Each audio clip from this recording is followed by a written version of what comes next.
Hi friends, నేనండి మీ యూట్యూబ్లో అర్జుని. మా ఊరు జలపాతం చూపిస్తానండి. మరి చాలా బాగుంటుందండి, చాలా పుణ్యం చేస్తామండి. మాకి తూర్పుకి ఎదురుగుండా ఆనుకొని ఉంటుందండి జలపాతం అనేది. మీకు చూపిస్తాను. ఆ జలపాతం అనేది అక్కడ ఉందండి, చాలా దూరంలో ఉంది. మరి నడిచి వెళ్ళాలి. అక్కడ మీకు నడిచి వెళ్ళి నేను చూపిస్తాను. నడిచి వెళ్తున్నానండి. మరి ఒక ఒక కిలోమీటర్ దూరం నడిచి వెళ్ళాలి. మినిమం చాలా బాగుంటుంది. మీకు చూపిస్తాను. చిన్న తోమ అయినా కానీ చాలా కష్టంతో తెల్లాలి. చిన్నమంత వెక్కుడు ఉంటుంది.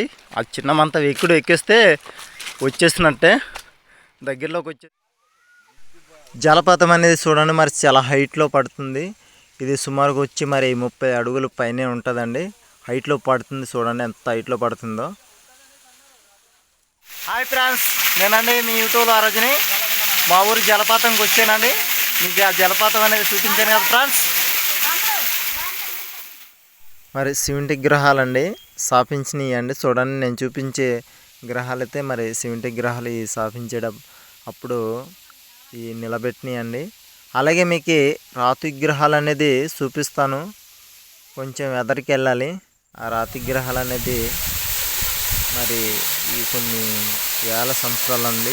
ఈ రాతి విగ్రహాలు అయ్యండి, కనిపించే రాతి విగ్రహాలు ఇవన్నీ. మరి శాశ్వత శివయ్య ఇక్కడ వెలిసి ఉన్నాడండి.